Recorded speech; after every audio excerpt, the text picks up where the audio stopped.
In France, Uber faces violent protests and criminal charges. In the U.S., it faces lawsuits. Uber agrees to pay $28 million to settle lawsuits over its safety practices. In Montreal this week, taxi driver protests scored a victory. The mayor now calls for Uber's suspension. We are working with standards, and if there's unloyal competition, I have a problem with that. As Uber rises, so does taxi rage.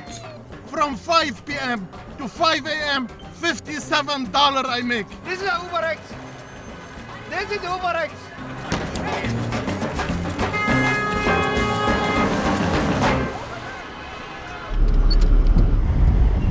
So to get their story, I took a cab.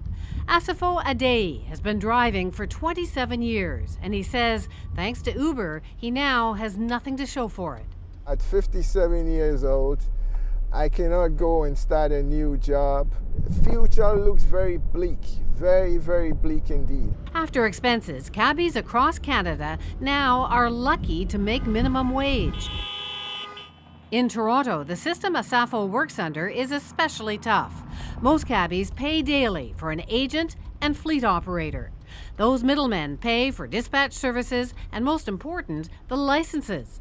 Many are owned by investors who sit back and watch the money roll in. Everyone down the line gets paid, the cabbie keeps what's left. Or if they're lucky, a cabbie buys his own license and shoulders all the expenses. Renewal fees, insurance, keeping the car compliant with all the regulations.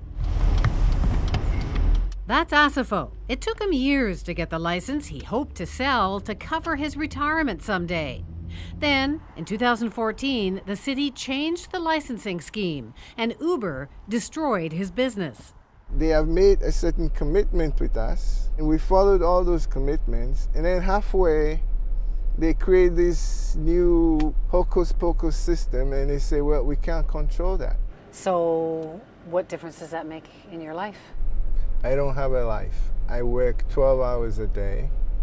Over that, I pretty much work just to survive. And as you can imagine, if this continues at my age, I will probably end up in a poor house. Toronto has about 5,000 regulated cab licenses. Add to that the number of drivers Uber says it had on the road over the course of a year, 16,000. I would estimate about 40% of my income has been reduced. Because there's so much more competition. That's right. You see that whole thing in a microcosm at the Island Airport.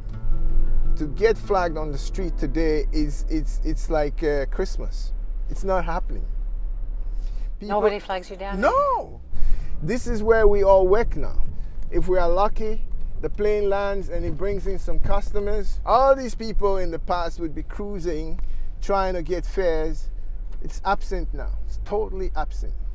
They come here, they wait, and if they're lucky, they get like a $10 run.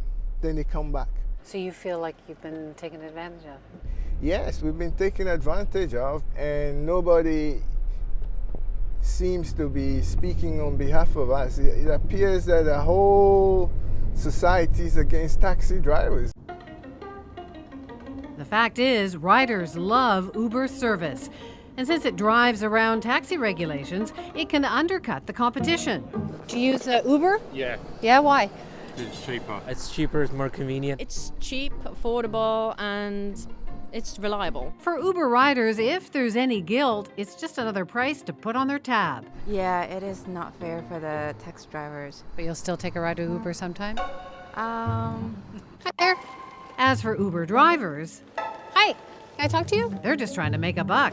I'm with CBC. Everything they're saying is okay, but what can we do?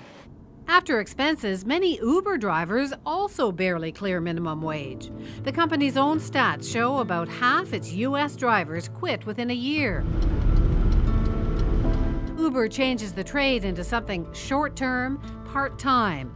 But for Asifo, it's a lifetime. I've been in this business for 27 years. And all of a sudden, nowhere to go.